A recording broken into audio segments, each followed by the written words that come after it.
S'il déteste les mathématiques, ce n'est pas lui qui a décidé brusquement un matin en se réveillant de dire « je n'aime pas les mathématiques ».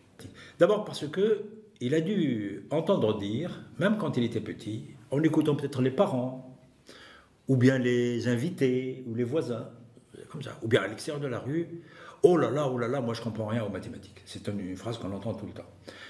Et les gens n'expliquent pas pourquoi ils ne comprennent pas les mathématiques. Et ce n'est pas vrai qu'ils ne comprennent pas les mathématiques. Ils ont l'impression, parce qu'à force de parler de quelque chose, on répète ce que disent les gens. Hein. C'est humain, même pour d'autres domaines. Hein. Vous savez, prenez un événement qui s'est passé quelque part, il y a l'événement qui s'est passé quelque part, et puis vous allez écouter ce que disent, par exemple, ce que dit un journaliste, ou un journaliste, ou un journaliste. Bien, ça dépend. Si vous êtes toujours avec une même télévision, ben vous garderez de cet événement une information. C'est-à-dire qu'en fait, un angle. C'est pas faux. Mais ce n'est pas toute la vérité. Et puis, vous resterez avec cette conviction que l'événement a eu lieu comme ça. Et un jour, vous êtes devant quelqu'un d'autre qui vous dit « Non, l'événement, moi j'ai écouté, ça s'est passé comme ça ».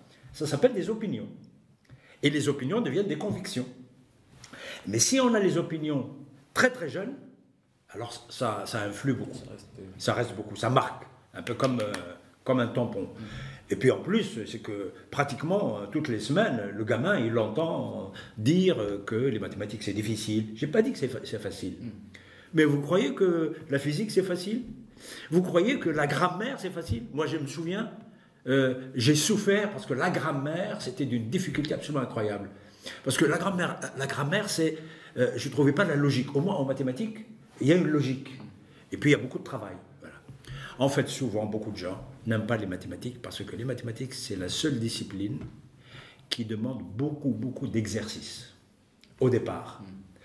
Les gens croient que ça demande une intelligence qu'on a ou qu'on n'a pas. C'est faux. De toute façon, tous les êtres humains ont une intelligence minimale pour faire tout ce qu'on peut leur apprendre. Puis après, évidemment, c'est plutôt, non pas qu'il est moins intelligent qu'un autre, c'est parce qu'il a envie de faire ça et pas ça.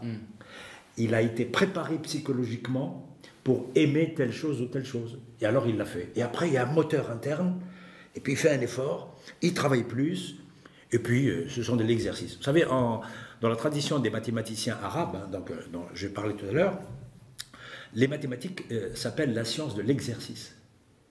Par opposition aux autres qui sont la physique, la mécanique, etc., etc.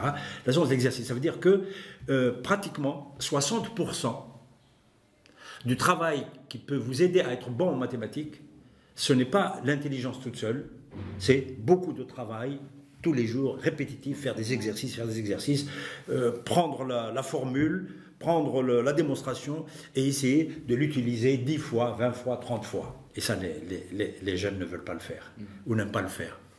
Ou alors c'est trop répétitif.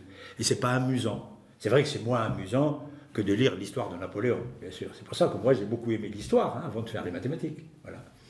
Donc c'est une peur que l'on comprend, mais qui est un peu subjective et irrationnelle.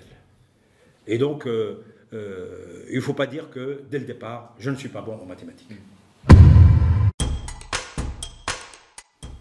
Et puis on a vu que même les très bons en mathématiques, ben certains, quand ils arrivent à un certain stade, ils ne veulent pas faire des mathématiques dans cette direction, ils ne veulent pas faire de l'algèbre. Ils n'aiment pas. Alors c'est un bon, il a toujours été premier, il arrive à un moment donné, il dit « Ah non, j'aime pas l'algèbre, je préfère la géométrie. » Ou bien « Ah, je préfère la théorie des nombres. » Pourtant c'est un matheux. Ça veut dire que là aussi, même parmi les bons, il y a une dimension de choix.